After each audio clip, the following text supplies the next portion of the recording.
When kita tengah survey kereta recon, especially yang import dari Jepun ataupun UK, mesti pernah dengar orang pada, kereta tu ada auction report kasih om. Mungkin ada yang tertanya-tanya, apa sebenarnya auction report tu? Penting gila kan sampai semua bertanya pasal benda yang setiap kali nak beli kereta recon. Dalam video kali tu, kami nak explain cara paling senang nak faham apa auction report.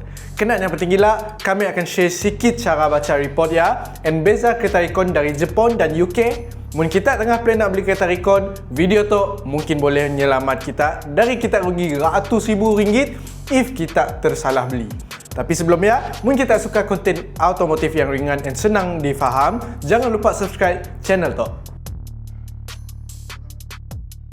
Okey, kita mula dari benda paling basic lah. Auction report tu kira macam report kad kesihatan kita, tapi nya untuk kereta.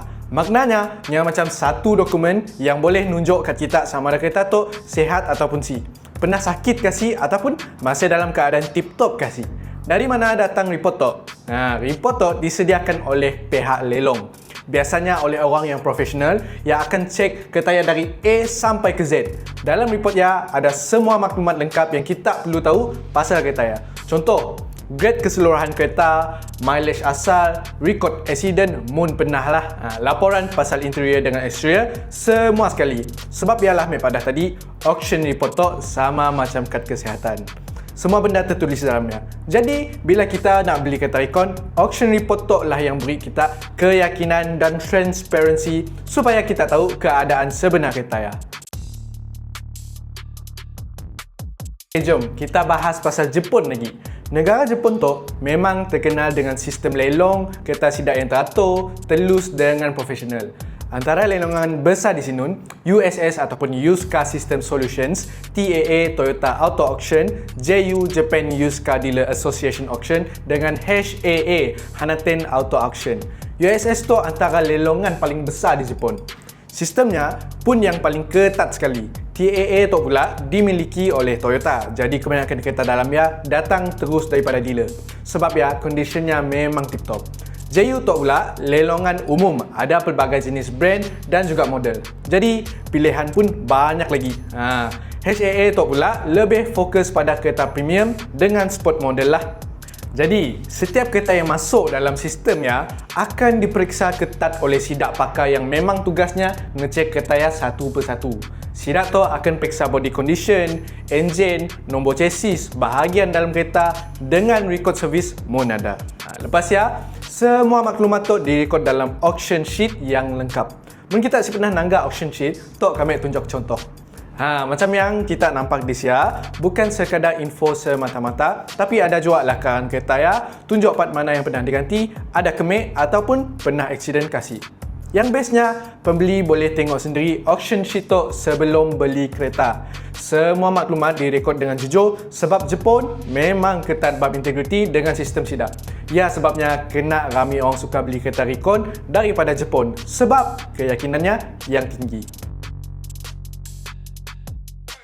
Settle dah hal Jepunnya tadi, kini tu kita pergi ke UK lagi. Untuk kereta recon daripada UK, sistemnya memang jauh beza daripada sistem lelong di Jepun. Di UK, kebanyakan kereta dibeli melalui closed auction macam BCA, British Car Auctions, atau Manheim, tempat lelongan khas untuk kereta di UK, ataupun terus dari dealer yang dah biasa jual unit recon. Apa benda closed auction tu? Maksudnya, hanya dealer berdaftar, pemborong atau pengedar kenderaan saja yang boleh masuk dan bidar ataupun bid kereta dalam sistemnya, bukan orang awam.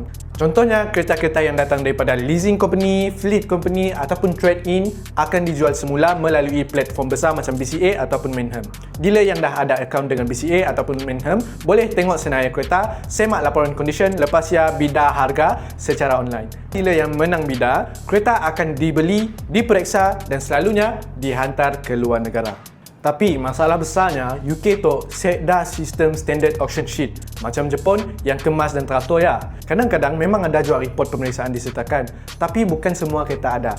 Mun ada pun laporannya pun si seragam. Ikut nasib lah. Siapa yang pula inspeksinya? Abu mula cara lain, Ali mula cara lain. Jadi keputusan pun kadang-kadang berbeza. Ada yang cuma tulis secara ringkas je, ada juga yang detail sikit, tapi tetap si lengkap macam standard Jepun. Saya dah buat rasmi nak tunjuk condition kereta, saya dah lukisan visual macam yang Jepun pun. Jadi akan ada peluang jumpa unit yang kacak, harga pun lebih murah daripada Jepun, tapi dalam masa yang sama, risiko pun lebih tinggi. Sebab banyak benda bergantung pada kejujuran dealer. Jadi, mungkin kita betul-betul berminat nak ambil model daripada UK, elok kita buat pemeriksaan tambahan. Contohnya, bawa kereta ya ke pusat pemeriksaan bebas sebelum beli, ataupun minta full service record daripada dealer supaya lebih yakin. Lebih sikit berusaha di awal, lebih senang hati bila dah beli kelak. So sekarang tu persoalan utamanya, Jepun ataupun UK. Yang ni satu lebih berbaloi. Mungkin kita mau ketelusan nak bukti sahih tentang condition kereta Jepun ataupun UK sama aja maksudnya. Si kisah, kita nak pilih Jepun ataupun UK pun unit recon, pastikan kita pola pemeriksaan yang sehabis baik dan study diri pun tentang auction reportnya and tentang kereta yang kita mau ya. Sebagai pengguna, kita mesti tahu sejarah kereta ya dulu sebab kita nak pakai kereta ya untuk jangka masa yang lama. Jadi, si kira daripada Jepun, daripada UK, tolong jangan beli sebab harga semata-mata.